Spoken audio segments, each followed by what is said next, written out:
So yeah, what's happening? I just thought we'd do a video on SLAYYYTER, one of the pioneers of hyperpop and self-described the showgirls of pop stars. So I just thought we'd do a little biography and history on SLAYYYTER and how she's got to where she is. So yeah, SLAYYYTER's from Kirkwood, an inner-ring suburb located in St. Louis, Missouri. She started out in a private grade school, but then moved to public school where she was, quote, offered great music classes for the first time. SLAYYYTER would later spend time in college creating music, but she'd end up calling this an expensive experiment as she dropped out after only a year. But now given all the time to music, she finally quit her job as a cam girl. SLAYYYTER set out for an aesthetic of 80s synth-pop, which she's maintained as a through line in her music, also inspired by artists like Charli XCX, Lady Gaga and Britney. Her aesthetic is old Hollywood mixed with noughties tabloid girls like Paris Hilton and Lindsay Lohan, with a very hypersexualized visuals, almost like the old school Hollywood male gaze. If you could listen to just one more song for the rest of your life, what would it be?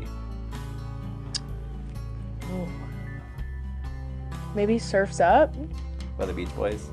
That's a beautiful song. Why that song in particular? Surf's Up by the Beach Boys like makes me cry. That's one of like the greatest songs ever written. Fuck, that's a great song. Surf's Up.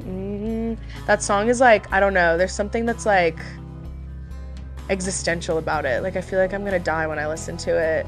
As a thank you gift for coming and a happy birthday, because yesterday was your birthday. Yeah! To gift you something. What? This is a signed copy of Surf's Up by the Beach Boys. Oh my god! Whoa! You just like, that just gagged the fuck out of me. Oh my god. Do you imagine I didn't say this song? That's crazy too. Like, but this is like my So you all-time. can listen to Surf's Up for the rest of your life. The blunt nature of the lyrics on sex and drugs is like a subversion of what we think a pop star is supposed to say. So much of pop's masqueraded in innuendo, and this feels a lot more authentic for it's the truth. It serves as like a commentary and a critique of the hollow, hedonistic nature of the business she's in. Around the time she started getting a following on Stan Twitter, she'd also draw the attention of Ayesha Erotica, who'd go on to collaborate frequently. Would do really fast meme clips, and everyone put my song Mine to it, the oh me, oh my, and that's like what hit that song off on Stan Twitter. By posting online and putting the music out like on like SoundCloud, like Stan Twitter, it got you in touch with Ayesha Erotica. How did you come to work with Ayesha Erotica? Just through like Twitter DMs. Someone sent me her, and then I like looked into her music and I was like, oh my god, who is this person? She had so many sick songs. Like I feel like I had like come across this like gem of an artist, and I hit her up to work and got lucky enough that she said yes and was down, and she sent me like this demo for BF. I owe her like my life. Like I adore her. I think that she's like such a sick artist, and me linking up with her really felt like the start of like everything. Ayesha Erotica, even if you don't know who that is, you have 100% heard something of hers. Oh, they know who she is. If you're on the internet, you've heard her music. Yeah. Like you've heard it either a TikTok audio, SoundCloud. Yeah, the cult fan base and audience, like she has had so many songs go viral, and have like Cardi B like walked out to one of her songs at the AMAs. Her music is so incredible, and like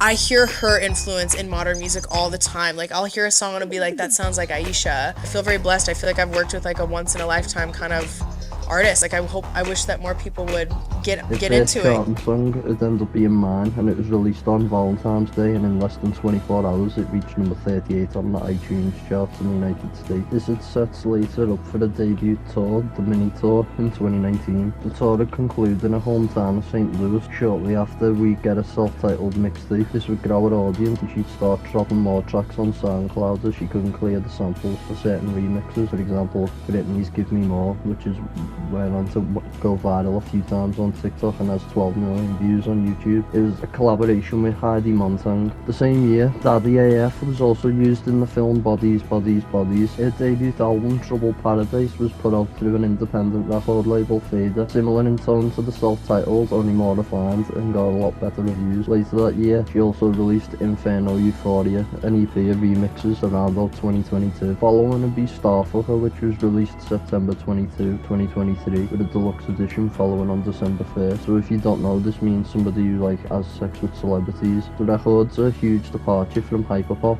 leaning more into club and dance pop and 80s sound with old Hollywood visuals again. The first single, I Love Hollywood, was even shot in the Chateau Marmont on Sunset Boulevard. Later embarked on a first world tour after this, starting in Boston and in October and finishing in February in London. So yeah, there's not much to say other than that.